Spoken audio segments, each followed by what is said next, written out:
the third worst, but believe it or not, Stephen Harper, second worst prime minister we've ever had in Canada. During his reign of terror, he had the Bank of Canada utilized through Rocco, the lawyer. They went and made a challenge to the Supreme Court, and the politicians won the right to print as much money in Canada as they deem necessary from the Bank of Canada. Absolutely ruining and devaluing all of you. An absolute Venezuela tactic. Pure socialism. But here in Canada, again, it's about absolute autocracy.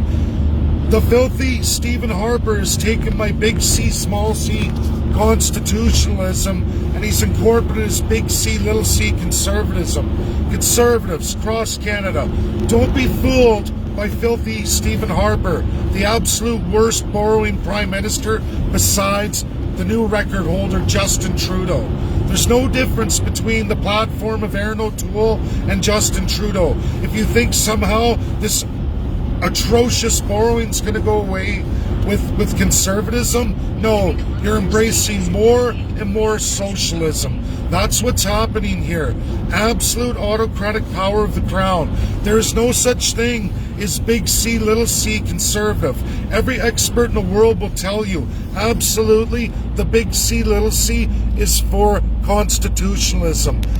The reason why there's no conservatism is because we only have very, very limited big C codification of the Canadian Constitution. Zero codification of any provincial constitution. You can have charter, Bill of Rights, you can have all kinds of things, but without big C constitutionalism, rules of how to govern, you will never escape the absolute pure autocracy of the Canadian system, cemented in absolute through colonial power that's been stolen by the politicians. 1952 all the way to present day. It's not ending, it's only going to keep going. I have a special guest to introduce as we're going to Randy Hillier's billboard presentation. Grace, she wants to say hi. Hello. Grace is a champion of ending the lockdowns. Huge here in Toronto. She gets out, they share papers, they do all kinds of work. Yeah, Druthers. Yeah, I work for Druthers. Why don't you tell everybody what your mission is here? What my mission is? What to do you end this shit.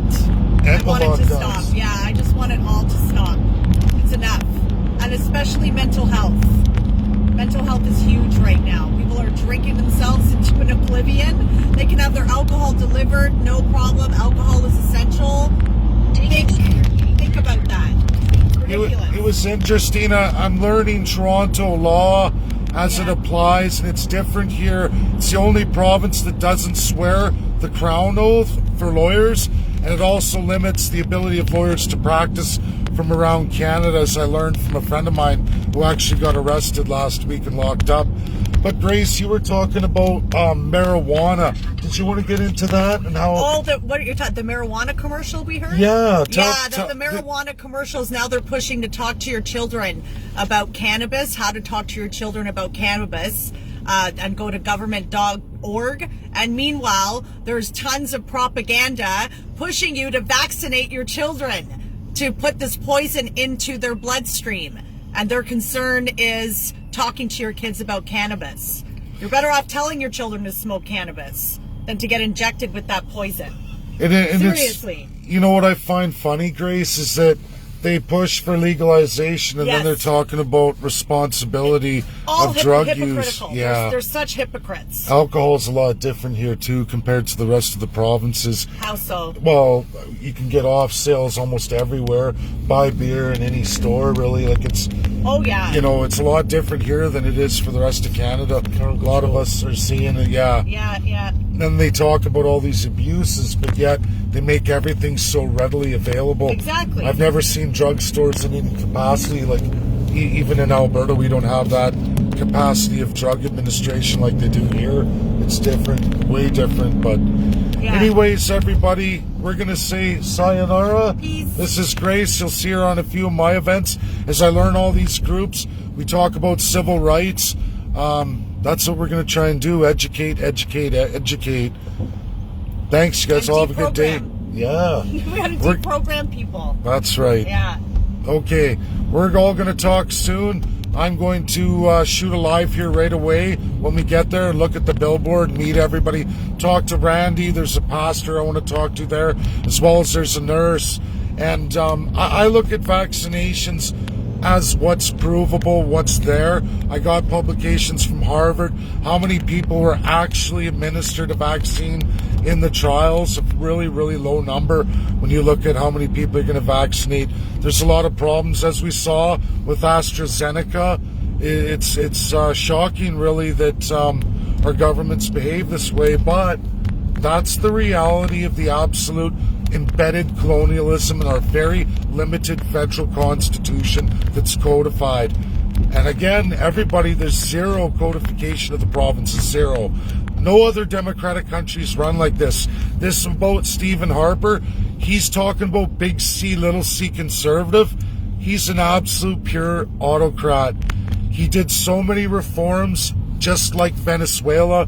He's the one who made the 31-year FIPA deal with China that majority of Canadians, over 82%, that's all parties, didn't want to make the China deal. Harper shot it through autocratically anyway. He used Privy Council and the absolute undemocratic process of Governor General, Lieutenant Governors through that Privy Council and had it thrown through.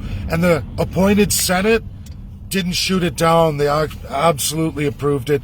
We are not a democracy here in Canada, not anymore. Politicians for a very long time are no longer moral, and since they don't have to be accountable in any way, especially the premiers, very, very, very limited federally. And a lot of people don't realize this stuff, but it's real. And I have the best experts in the world.